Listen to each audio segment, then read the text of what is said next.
Okay, now we move to a different topic, which is the price elasticity of demand along a downward straight line demand curve. This is a downward straight line demand curve. This downward straight line demand curve depends on this data as you see over here. Of course, this is the price and this is the quantity demanded. As you can see, the price ranges from 0 up to 10, and the quantity demanded, of course, from 100 all the way to 0 when the price is 10. So the highest price is 10, the lowest price is 0, and then when the price is 0, the quantity demand is 100. And as you can see, when the price increases, the quantity demand will decrease according to the law of demand. The higher the price of a good, the lower is the quantity demanded. Okay, ceteris paribus. Now, we take this data and we draw a downward straight line demand curve as you see over here. Now, what we're trying to do, we're trying to see the price elasticity of demand along a downward sloping demand curve.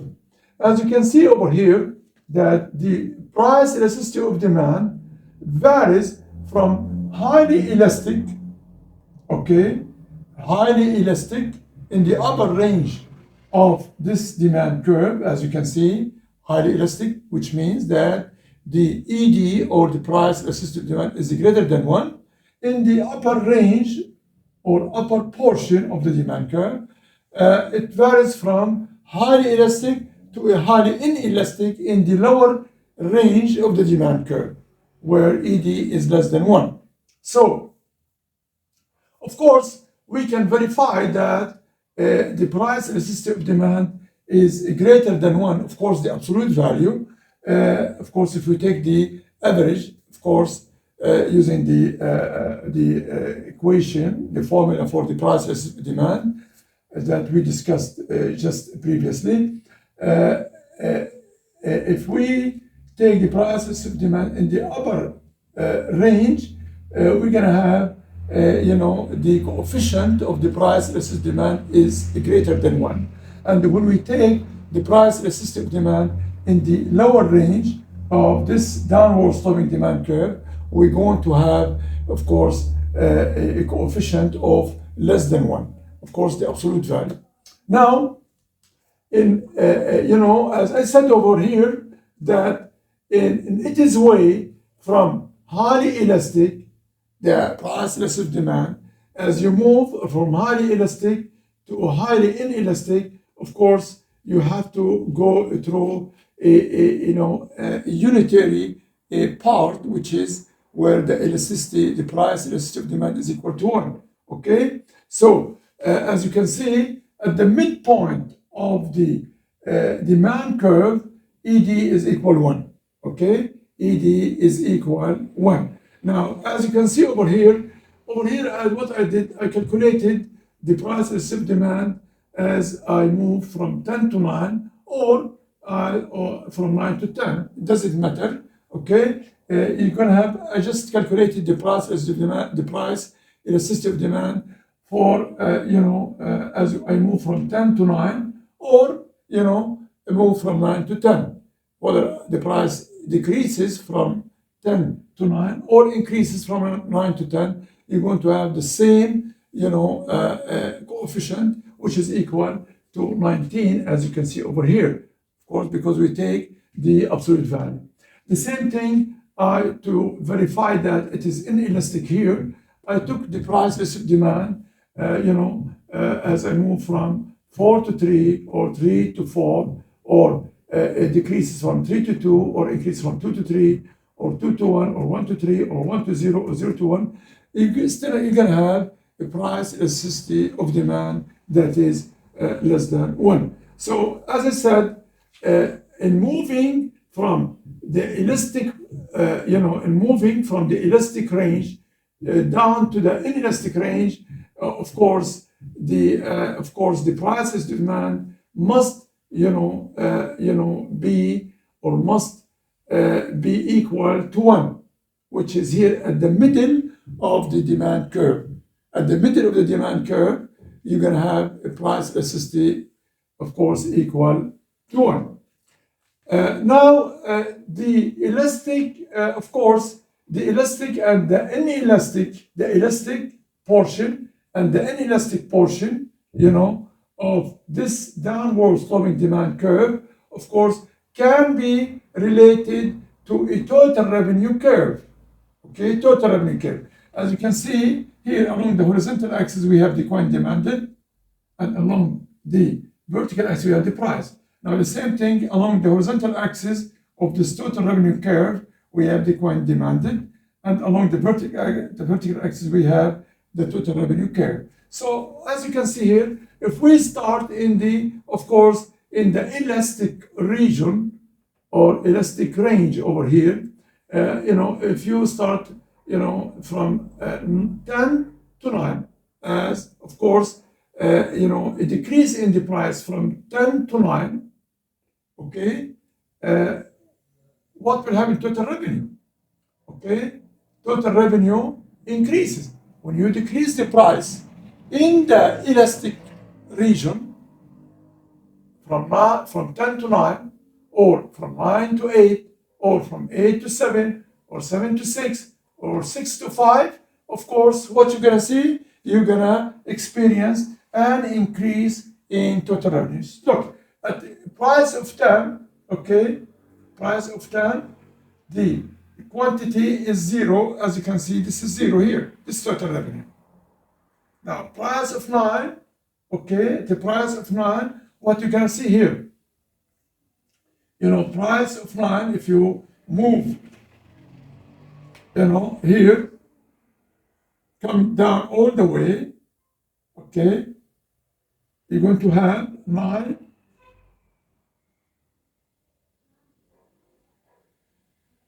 This is here total revenue. This is total revenue that corresponds to 9. What about if I move from 9 to 8? As I move from 9 to 8, what happens to total revenue? This is total revenue here at this point here. As you can see, total revenue when the price is 9. What about when the price is 8? As I move or decrease the price from 9 to 8, what will happen to total revenue? As you can see here, total revenue is going to be down here. This is total revenue. This is total revenue that corresponds to what price of 8. Okay, the same thing if you move to 7, from 8 to 7. Now, what you do from 8 to 7, that's what you get here. Total revenue increases. Okay, so as you can see, this is correspond to what? TR7. Okay, TR9, TR8, TR7. So, as you decrease the price in the elastic region, what happens to total revenue? It increases. This graph here tells you that decreasing the price in the elastic range causes total revenue to increase. Increases the price in the elastic range causes the total revenue to decrease. So, an increase in the price in the elastic region of the demand curve will cause the total revenue to increase. An increase in the price in the elastic region, okay, causes total revenue to decrease. And a decrease in the price in the elastic region causes total revenue to increase, as you can see from here. So, moving from 10, okay, at 10, total revenue is here, 0. Total revenue is 0. At 9, total revenue is here. At 8, total revenue is here. At 7, total revenue is here. Okay? At 6, the same thing, total revenue is increasing. Okay? Now, what happens here? When we reach total revenue at the middle of the demand curve, when the price of demand is equal 1, when it is unitary elastic, we will have what? The maximum level of total revenue, as you can see over here. This point here, at 5, as you can see, it corresponds to the highest level of total revenue, as you can see in this, parabola, which is the total revenue curve.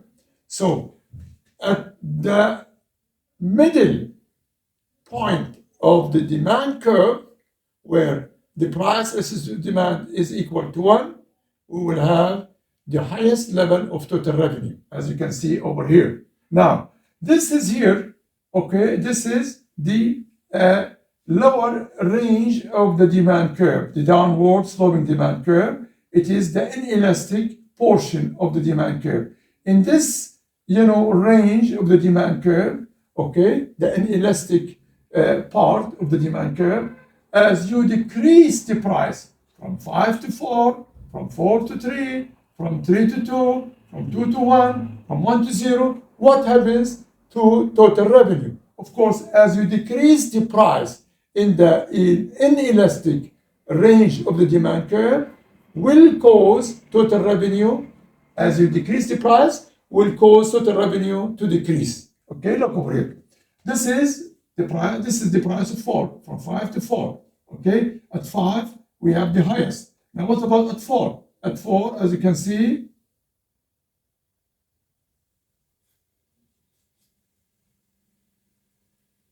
total revenue decreases. Why? Because I'm decreasing from 5 to 4. And when you decrease the price in the inelastic range of the demand curve, that will cause total revenue to decrease, as you can see from this parabola curve, which corresponds, okay, to the total revenue curve. Now, the same thing, if I decrease the price from 4 to 3, okay, what will happen? From 4 to 3.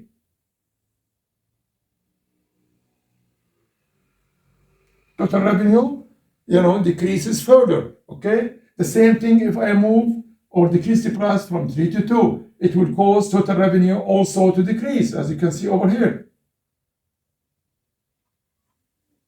Total revenue decreases, okay?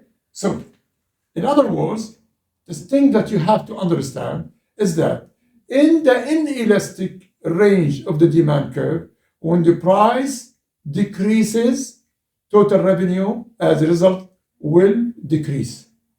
However, when the price increases in the inelastic range of the demand curve, that will cause total revenue to increase. So, increasing the price from 0 to 1, from 1 to 2, from 2 to 3, that will cause total revenue to increase in the inelastic region, okay?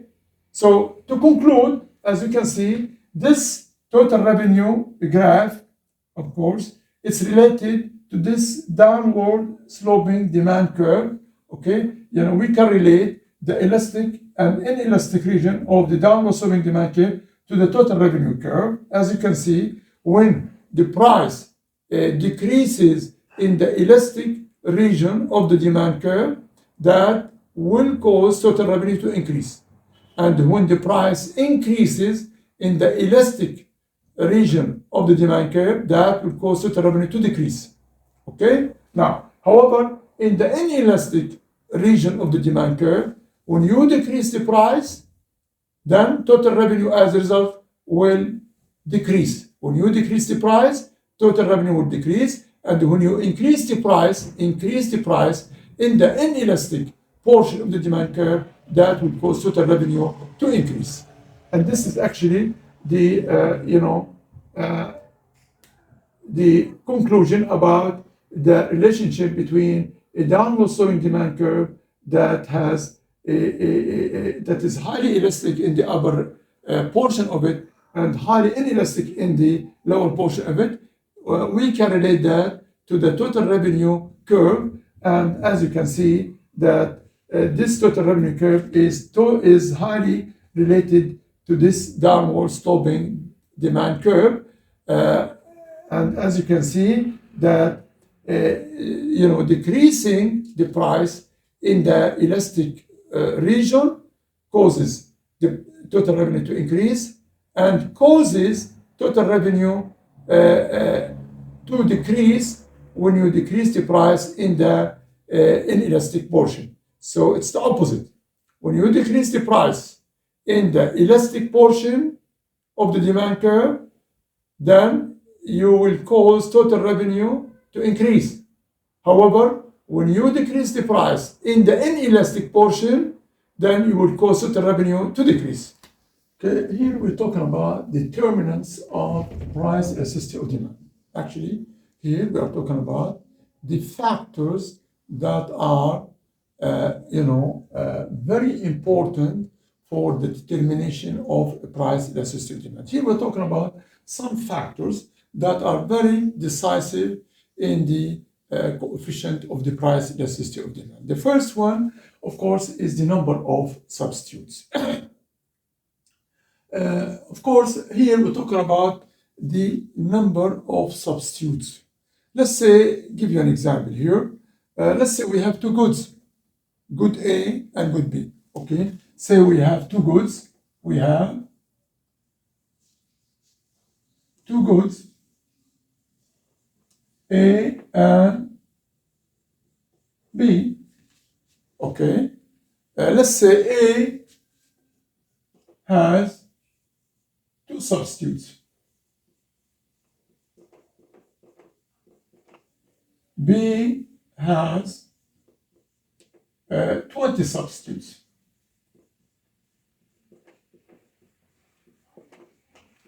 And suppose that, assume that each of the two substitutes in good A is enough substitute for the good A itself.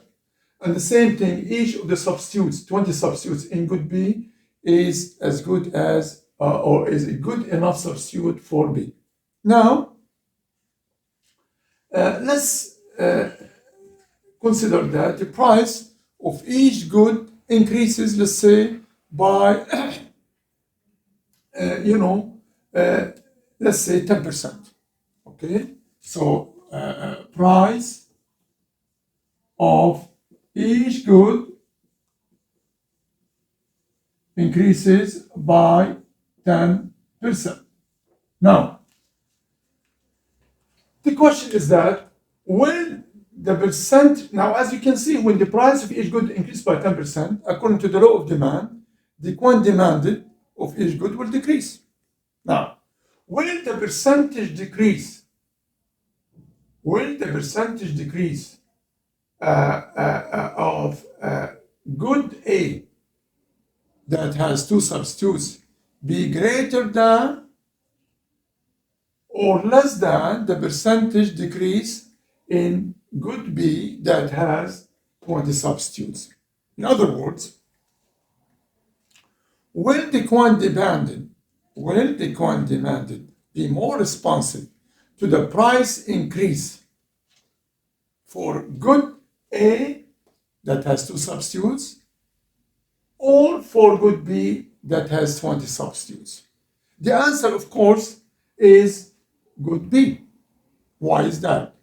Why? The quantity demanded would be more responsive to, the good B that has 20 substitutes. The reason is that the greater the opportunities or alternatives are for substitution, the greater the reduction or decline in the quantity demanded of the good purchased will be after the price increase. So, as you can see, this is actually the answer for why the good that has more substitutes has higher price elasticity of demand. Let me give some examples here. Let's say, for instance, take for instance the air travel for business travelers and air travel for leisure travelers. For business travelers, of course, they are very sensitive to time. They are constrained, with the time. Therefore, they don't have lots of, alternatives of maneuver. Therefore, the price elasticity of demand for those business travelers is, much lower than the price elasticity of demand for leisure travelers. Leisure travelers is not constrained to the time. He can travel by bus. However, the business traveler is very constrained, is very sensitive to the time. Take another example. Take, for instance, a physical textbook and let's say a microeconomic textbook. A microeconomic textbook has hundreds of substitutes. However, a physical textbook has very, very few alternatives, very, very few substitutes, such as online textbook or ebook. However, microeconomic textbooks, as I already said, has hundreds of substitutes. So the expectation is that the price elasticity of demand for the macroeconomic textbook is much higher than the price elasticity of demand for the physical textbook. And there are other examples. For instance, Dell computer and computer. Dell computer is a kind of computer. You have in the market so many kinds of computers, many kinds of computers in addition to that. However, as far as computer is concerned, I don't think you have, substitutes for it. Perhaps a calculator, but I don't think you will have that many substitutes for computer. But you have many kinds of computer in the market. So the price elasticity of demand for Dell computer, is much greater than the price elasticity of demand for computer. Now we move to the second, of course, factor that determines a price elasticity of demand, which is necessities versus luxuries. Now, first, let's define what actually do we mean by a necessity. A necessity is a good that we can't do without. We cannot ignore it because it's so important. So we cannot do without. However, a luxury good is a good that we can do without. We can ignore it. We can cut back on the consumption of that good. So, take for instance, a jewelry as a luxury good and let's say a certain medication for a certain chronic disease. Of course, a jewelry good, of course, you can cut back on its consumption. You don't need it. However, a medication for a certain chronic disease, it's not easy to decrease your consumption of it. Therefore, the expectation is that the price elasticity of demand for the medication of a chronic disease is much lower than the price elasticity of demand for the jewelry, which is a luxury good. In other words, as I said here, the more that a good is considered a luxury rather than a necessity, the higher the price elasticity of demand will be. So the price elasticity of demand for jewelry, whether it is a necklace or a bracelet or a ring, will be, of course, much higher than the price elasticity of demand of, let's say, a medication for a chronic disease. For instance, for controlling your blood pressure. Now, the third, of course, factor that determines the price elasticity of demand, the coefficient of price elasticity of demand, is proportion of income spent on a good. Proportion of income spent on a good. Now, of course, here, let me present, an example here. Okay, let's say, for instance, your income, your monthly income is $1,000. That's per month. Okay, and you spend, let's say, $5 per month on gums, Okay, you spend $5. Okay, gum, you have gum here, and you have dinner in restaurants.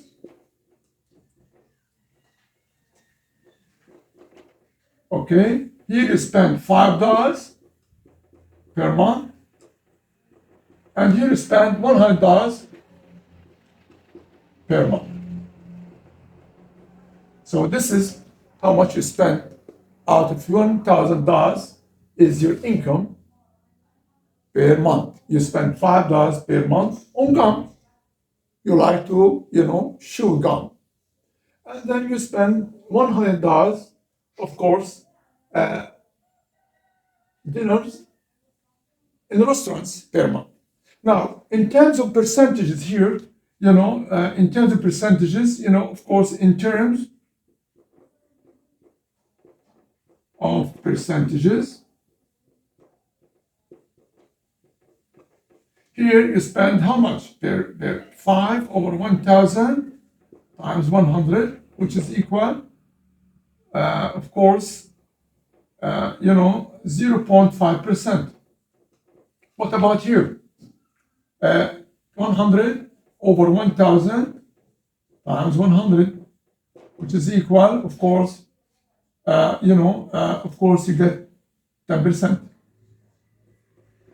Or 10%. So, of course,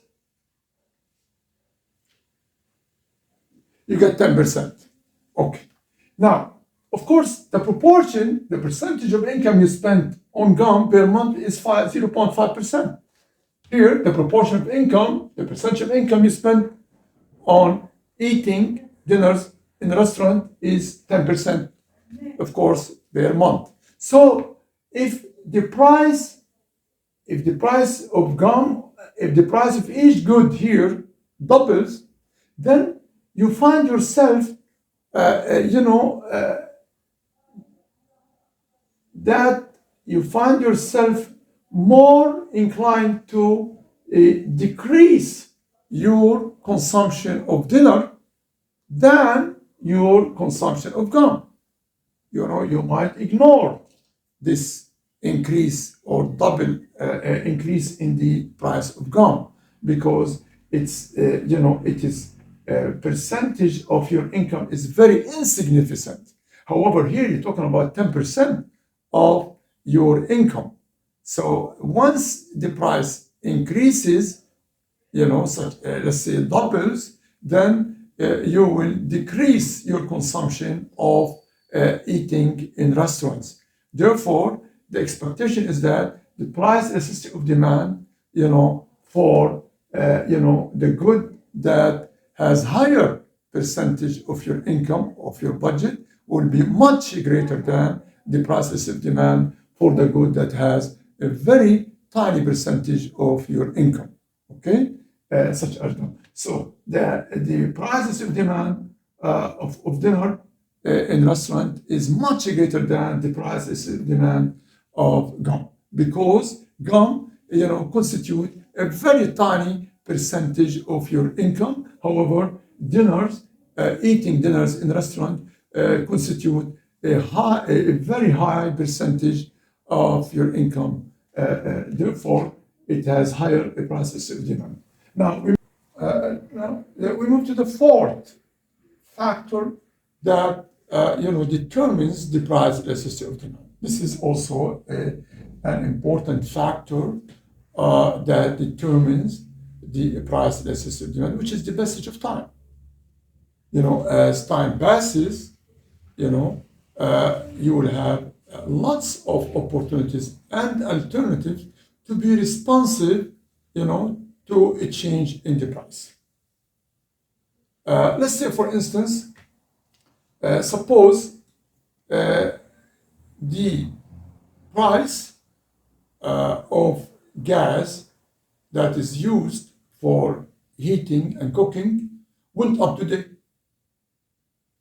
Then you would probably not change your consumption of gas today as much as you change your consumption of gas, for instance, 2 months from today or 3 months from today.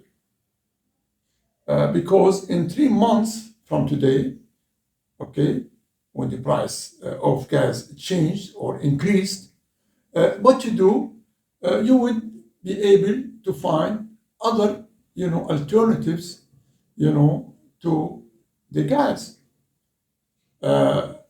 Perhaps you will find certain instruments that uses or that cost you less than the price of gas. Perhaps you will buy a blanket, you buy more blanket to give you more, warm during the winter than depending on the gas for heating. Or perhaps you will, use wood, to cook your food, or other instruments in the market that, will cost you less than the cost of the gas. Therefore, the more time that passes since the price change, the higher the price elasticity of demand for the good will be. And the less time that passes, the lower the price elasticity for the good will be.